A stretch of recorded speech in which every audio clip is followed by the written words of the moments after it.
यातील जो मुख्य आरोपी आहे योगेश वानखेडे यांनी फक्त केंडा मागे 800 रुपये फायदा व्हावा म्हणून हे मिथेनॉल मिक्स केले जातात पोलीस तपासात समोर येत आहे। मला हे कळत नाहीये की माणसाचा जीव एवढा स्वस्त झालाय का?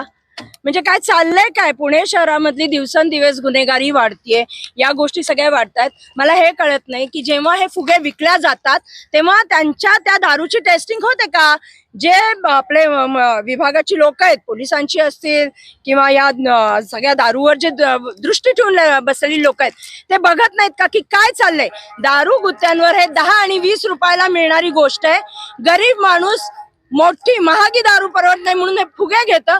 या फुग्याच्या फक्त 20-25 रुपये प्रत्येकी त्यांना फायद्यासाठी त्यांनी त्याच्यामध्ये मिथेनॉल मिळवलं। आणि एवढ्या लोकांना, मी तर म्हणते ही खोटी येते, जे काउंट सांगतायत 15, खोटा काउंट आहे। काउंट खूप मोठा असेल, अर्धे मुर्दे तर गायब केले असतील त्यांनी। म्हणजे तिथं एक लेबर क्लास आहे, तिथं आमच्या यूपी बिहारची लोक पण लेबर होती, ते त्या लाशे कुठं गायब झाल्या? म्हणजे हे एवढी लोक मेल्यानंतर एक छोटा काउंट सांगितला जातोय कारण का उद्रेक होऊ नये म्हणून। याला जबाबदार पूर्णतः सरकार आहे। मी हे म्हणत नाही कारण का पोलीस कुठपर्यंत पोहोचेल हे मला माहिती नाहीये, पण शासन करतंय काय? शासन दरबारी आम्ही कुणाकडे बघायचं की आज आमचे जे गरीब आहेत, जिथं जास्त घनदाट लोकसंख्या आहे, जिथं झोपडपट्ट्या आहे, जिथं गरीब वस्ती आहे, तिथं हे फुगे रोज संध्याकाळी 5 वाजता स्कूटरवर डब्याच्या डब्या घेऊन वस्तीत वाटलं जातात। त्याला जबाबदार कोण आहे? तसंच एमडीचं पण आहे, ड्रग्सचं पण आहे। पण हे जे आहे की ज्यांनी पिल्या मेले, म्हणजे विष विकतायत आणि आपण बघतोय केवढं निगरगट्ट सरकार आहे। आणि मी देवाभाऊंना विचारू इच्छिते, काय चाललंय काय? कोयता गँग, सगळ्या गोष्टी, ड्रग्ज माफिया, आणि आता तर याचे माफिया झाले। म्हणजे मला तो कर्नल सिंग आणि वानखेडे, त्या कर्नल सिंगचे तर 50 वर्षापासून धंदा आहे हा। म्हणजे चाललंय काय की 50 वर्ष त्याच्या विरुद्ध एक जण बोलत नाही? एवढा मोठा माफिया आहे का?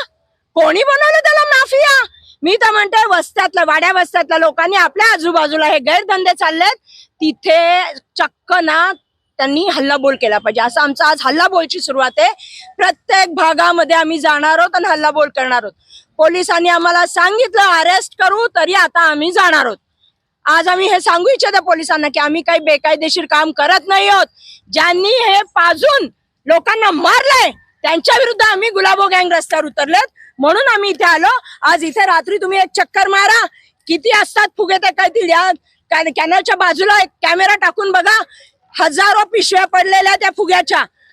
कुठनं येते हिम्मत? कुठनं येते? कुठनं हा माज आलाय? लोकांना महाराज यांच्यावर गुन्हा दाखल झाला पाहिजे, मनुष्यवधाचा गुन्हा यांच्यावर दाखल झाला पाहिजे। म्हणजे याच्या पुढे कोणी अशा फुग्यांमध्ये विष टाकून विकणार नाही। यातील जो मुख्य आरोपी आहे योगेश वानखेडे यांनी फक्त केंडा मागे 800 रुपये फायदा व्हावा म्हणून हे मिथेनॉल मिक्स केले जातात पोलीस तपासात समोर येत आहे। मला हे कळत नाहीये की माणसाचा जीव एवढा स्वस्त झालाय का? म्हणजे काय चाललंय काय? पुणे शहरामधली दिवसेंदिवस गुन्हेगारी वाढतीये, या गोष्टी सगळ्या वाढतायत। मला हे कळत नाही की जेव्हा हे फुगे विकल्या जातात तेव्हा त्यांच्या त्या दारूची टेस्टिंग होते का?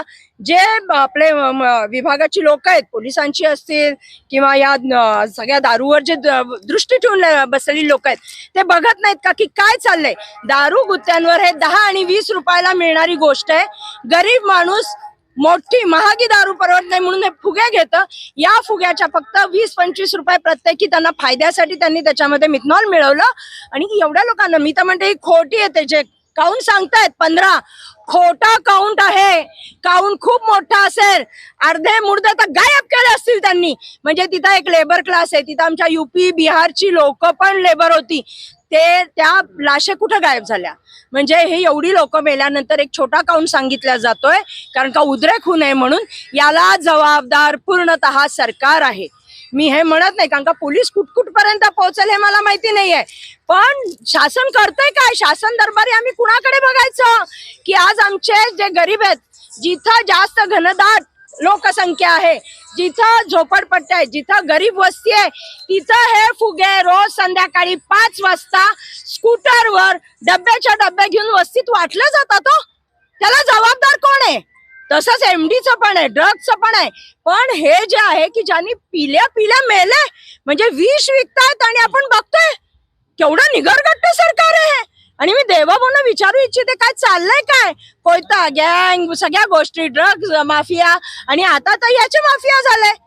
म्हणजे मला तो कर्नल सिंग आणि वानखेडे, त्या कर्नल सिंगचे तर 50 वर्षापासून धंदा आहे हा. म्हणजे चाललंय काय की 50 वर्ष त्याच्या विरुद्ध एक जण बोलत नाही. एवढा मोठा माफिया आहे का? कोणी बनवलं त्याला माफिया? मी तर म्हणते वस्त्यातल्या, वाड्या वस्त्यातल्या लोकांनी आपल्या आजूबाजूला हे गैरधंदे चाललेत तिथे चक्क ना त्यांनी हल्लाबोल केला पाहिजे. असं आमचा आज हल्लाबोलची सुरुवात आहे. प्रत्येक भागामध्ये